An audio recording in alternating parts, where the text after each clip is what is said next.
These mines float near the surface. They are well marked. Both sides are fully aware of their existence.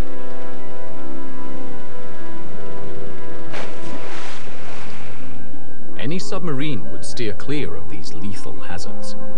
Could 3 U-boats really run into mines in a known safe area? Innes is not helped by the fact that when a submarine is sunk by a mine, it often goes unnoticed and unrecorded. And after the war, the full story of Britain's mine-laying strategy is kept secret. But searching in the Royal Navy archives, Innes finally finds clues to what may have happened.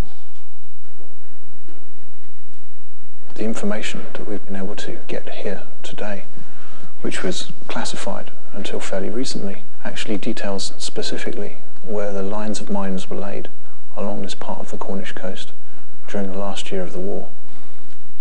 On this chart here of the western approaches to the Bristol Channel, we can see the red box, which was the declared minefield that existed from 1940 right through to the end of the war.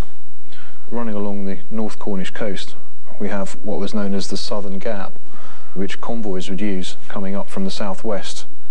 The U-boats knew of the existence of this Southern Gap, and so in the event they were likely to be operating in this area, they would be targeting the North Cornish coast as an area to torpedo ships.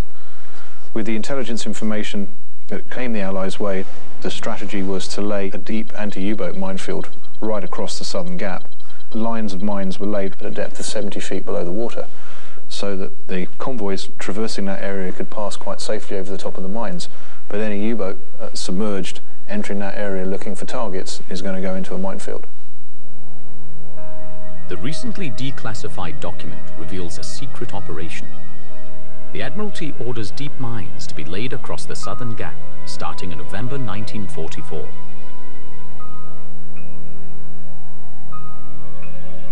The positions of the wrecked U-boats and of these mines coincide exactly. Innes can safely conclude that the subs are all victims of the deadly trap. We know that the strategic thinking here was exactly bang on, because we now have 3 mining casualties in the right place at the right time. I'm very satisfied that this material has led us to conclude successfully that mining has been the reason why these U-boats have sunk.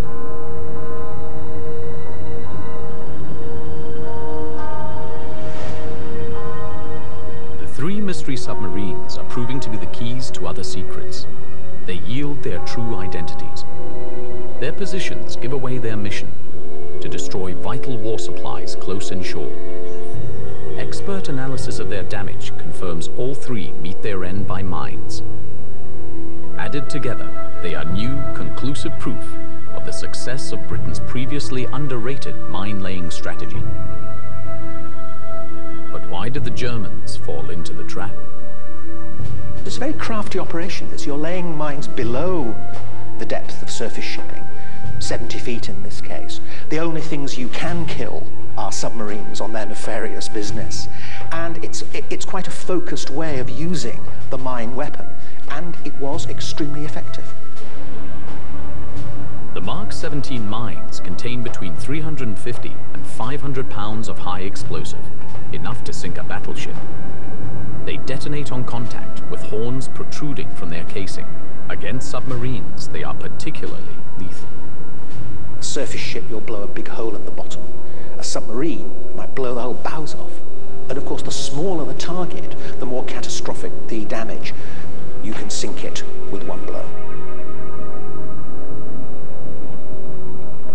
The blast area on the wreck of the U-325 is a semicircular impression that has been cut right into the side of the submarine, well over halfway through the pressure hull, going right across from about the end of where the bandstand is right back to almost where the prop shafts come out. And so you can see it's maybe 30 feet or more wide, and it's gone way over halfway through. So it's a singular event that has just completely destroyed the submarine. There was no chance for the crew because the pressure hull was widely destroyed and the inrush of water was so immense, so the boat was flooded within a moment.